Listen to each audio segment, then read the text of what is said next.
Good morning. I was just reading up some interesting things relating to a lecture that I just saw. There's a good lecture provided by the Benzo Warrior community. There's a doctor who's lecturing on some scientific classifications of bind benzodiazepine-induced neurological dysfunction, and some of the symptoms or consequences that a person may suffer through from an overly sensitized nervous system that can go on for a long time. And she talks about classification and some things that people can do to reduce the effects of that sensitivity. So I thought it's interesting because the topic of central sensitization comes up. Central sensitization, where the central nervous system is sensitized. Sorry if I pronounced that wrong. Central sensitization. The central nervous system is sensitized to feeling, to experiencing things. It's kind of like the way it's described is that the volume knob has been turned all the way up on the central nervous system and the brain and the limbic system.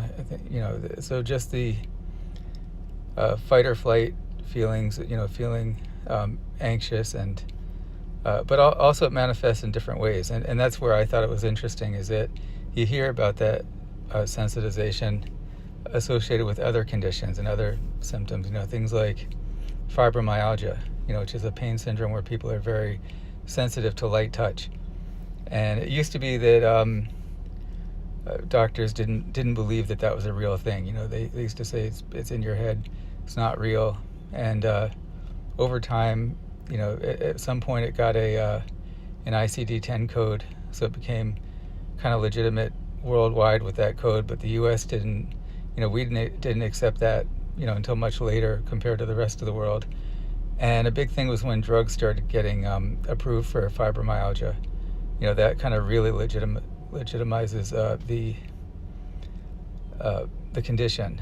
I think Lyrica might have been the first one, and then other drugs were approved for treating fibromyalgia. So when doctors have a drug rep come in the office and show them like I don't remember exactly the first time it happened. They had a really fancy booklet, and there was like this plastic overlay that would show like 11 points to look for. I think there were so many points on the front torso, and a certain number of points on the back, and if the person had sensitive tender points that matched up with this area, if they had a certain number, I don't remember the exact count, like say like 4 out of 11 or whatever, if they had a certain number of those points that were sensitive, that was a diagnostic, because otherwise there's no imaging or blood test you can do for fibromyalgia. But so it's an exam type thing where you ask the person, where do you have the tenderness, and maybe you have to push around on some of these points and see if the patient is reacts to that. But yeah, so unfortunately, it took the big pharma to really make it legitimate, to make us accept it. But that's we can kind of see that happening. You see that happening over time. That a condition is considered to be a form of hysteria because it can't be seen on imaging. A person may go for blood tests and MRIs and all kinds of testing, and everything comes up normal. But it doesn't mean that there's not something wrong. And anyway, central sensitization syndromes are things like fibromyalgia. I was looking at a list of them, and I was surprised to see IBS was on the list. MS is condition which is not a central sensitization syndrome, but it is related. That's an actual physical condition that we can look at, damage to the myelination of nerve cells, of neurons, and but there is also that element of central sensitization.